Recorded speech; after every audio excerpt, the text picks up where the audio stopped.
ณะนี้กลุ่มทุนจีนเทานะคะก็ได้ขยายการลงทุนนะคะมาที่แขวงคำม่วนนะคะที่ประเทศลาวนะคะ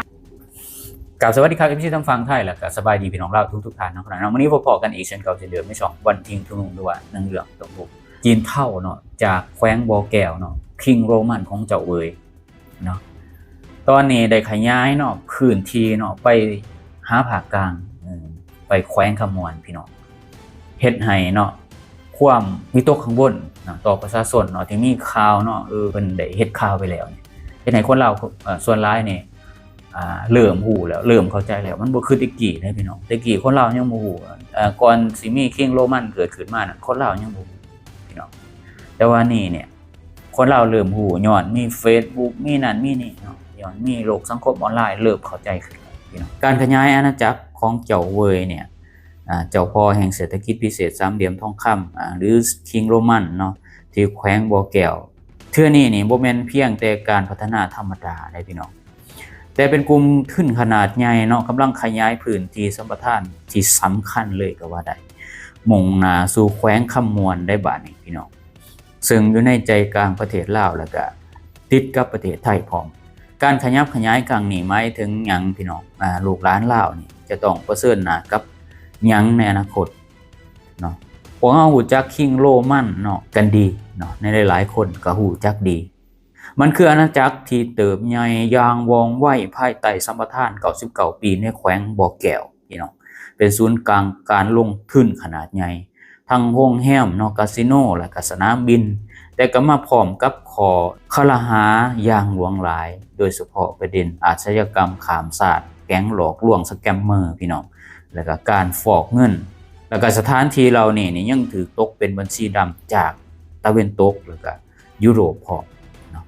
ตอนนี้เจ้าเวยนี่บ่ได้อยู่เพียงแต่บ่อแก้วเนาะแต่กำลังขยายพื้นที่ไปสู่แขวงคำม่วนด้วยแผนการก่อสร้างเนาะเมืองคาแขกอันเติบใหญ่เนาะเป็นมินคอมเพล็กซ์โครงการเนาะโลจิสติกขนาดใหญ่ก็ว่าได้พี่น้องแล้วก็สิ่งที่น่าเป็นห่วงที่สุดก็คือการลังไหลเข้ามาของกลุ่มทุนและก็พ่อค้าชาวจีนเนาะ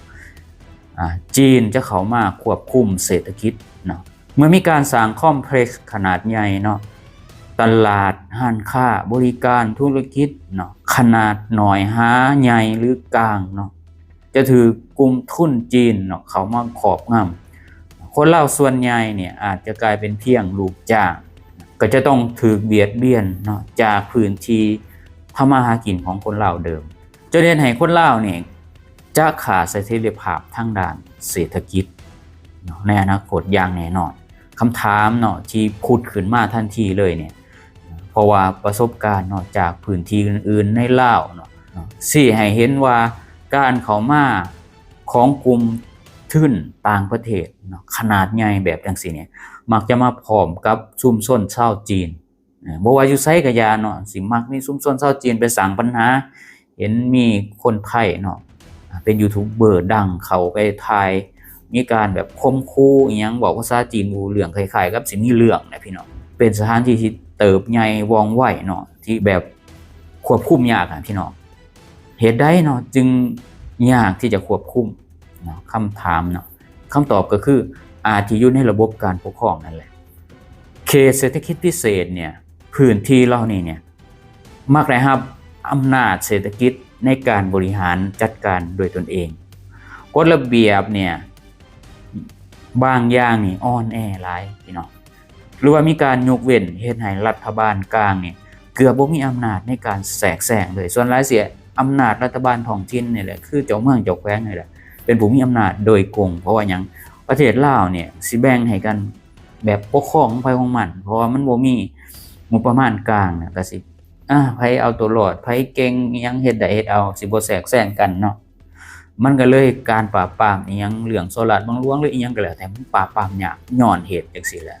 เนาะซึ่งก็หมายความว่ากฎหมายนี่บ่สามารถเฮ็ดหยังได้อย่างเต็มที่เนาะคนลาวนี่จะถูกเอารัดเอาเปรียบเมื่อกฎหมายอ่อนแอเนาะแรงงานลาวนี่ถูกกดขายแห้งสิทธิแรงงานถูกละเลยแล้วก็เกิดการเอารัดเอาเปรียบในทุกระดับชั้นเนาะได้รับการขาดการลงทุนจากคนลาวสิ่งที่น่าตกใจนี่ก็คือการแข่งขันทางธุรกิจเนี่ย คือสิ่งที่จะตามมาเนี่ยก็คือเงาตามโตของคิงโรมันนั่นก็คือความบ่สงบเป็นสถานที่ปฏิบัติการของแก๊งหลอกลวงและก็อาชญากรรมไซเบอร์การลักพาตัวและก็การฆ่ามนุษย์ที่มีความเสี่ยงเนาะที่มีการเข้ามาเนาะของกลุ่มธุรกิจสีเทาเหล่านี้เนี่ยจะนำไปสู่ปัญหาเนาะการลักพาตัวและก็การฆ่ามนุษย์เพื่อบังคับให้เฮ็ดเวียกเนาะให้กับแก๊งอาชญากรรมเนาะซึ่งเคยเป็นประเด็นหอนแห้งในเขตสามเหลี่ยมทองคำมาก่อนต่อไปนี่แขวงขมวนนี่สิกลายเป็นสถานที่หมันที่ใหญ่เนาะเมื่อฐานเดิมนี่ถือจับตาเนี่ยการขยายมาสู่ขมวนเนี่ยซึ่งเป็นทำเลทองสำหรับการเคลื่อนไหวทางธุรกิจเนาะถือกฎหมายแล้วก็ธุรกิจมืดพร้อมพี่น้องอนาคตของลูกหลานนี่ที่แขวงขมวนเนี่ยจะเป็นแนวใดเนาะหากสถานการณ์เป็นแบบนี้ต่อไปเนี่ยพวกเฮาเนี่ยลูกหลานคนลาวตาดำๆนี่สิดำรงชีวิตภายใต้อำนาจทางเศรษฐกิจของต่างประเทศที่เขามาควบคุมทรัพยากรและก็การจ้างงานเนาะพวกเขานี่จะเติบโตใหญ่ในสภาพแวดล้อมที่มีความบ่สงบพี่น้องแล้วก็อาชญากรรมนี่แฝงโตเนาะยากที่จะปราบปรามได้หรือไว้ใจบ่ได้พี่น้องว่าสิเฮ็ดปราบปรามได้บ่ถ้ามันเกิดขึ้นเนาะพี่น้องทางที่ดีนี่ต้องบ่ให้มันเกิดขึ้นดีกว่าประเทศลาวนี่อาจได้รับความเจริญทางด้านวัตถุตึกอิหยังก็แล้วแต่นั่นมันบ่แม่นของคนลาวพี่น้องต่างประเทศนี่อาจสิเข้ามาควบคุมแล้วก็ต้องแลกมาด้วยเอกราชเนาะทางด้านเศรษฐกิจแล้วก็วัฒนธรรมการลงทุนเนี่ยจากต่างประเทศนี่เป็นสิ่งที่จำเป็นเนาะสำหรับการพัฒนาประเทศแต่คำถามคือการพัฒนาแบบใดและก็ไผคือผู้ที่ได้รับผลประโยชน์อย่างแท้จริงการขยายเนี่ยอาณาจักรของเจ้าเวยนี่มาสู่แขวงคำมวนจึงเป็นสัญญาณเตือนเนาะที่ดังขึ้นว่าลาวเนี่ยกำลังเดินไปในทิศทางที่ต้องพินาศอย่างหนักหรือบ่ซึ่งเป็นเรื่องที่น่าตกใจเนาะพี่น้องเนาะบางคนก็บอกว่าเขามาลงทุนเขามาสร้างเศรษฐกิจให้คนลาวแต่ว่าเบิ่งเขมรนะพี่น้องการลงทุนจำเป็นบ่ต้องเอาสิ่งเหล่านี้เข้ามาลงทุนเนาะหากฐานของการลงทุนอย่างแท้จริงเนี่ยต้องเป็นคนลาวเนาะสร้างสินค้าผลิตภัณฑ์ที่เป็นของคนลาวเนาะอย่างที่ประเทศอื่นเขาเฮ็ดเนี่ยนี่แหละคือเฮ็ดให้มันมั่นคงต่อคนลาวต่อเศรษฐกิจเนาะอีหยังก็แล้วแต่ที่มันเป็นของคนลาวมันดีอยู่แล้วแหละพี่น้องเนาะโอเคสำหรับมื้อนี้ขอความขอบใจขอบคุณสำหรับ FC ทุกท่านที่ให้เกียรติเข้ามาติดตามฟังรับชมหรือกดไลค์กด Subscribe เพื่อสิบ่พลาดคลิปต่อไป EP ต่อไปสำหรับวันนี้ขอกล่าวคำว่าสวัสดีครับสบายดีบาย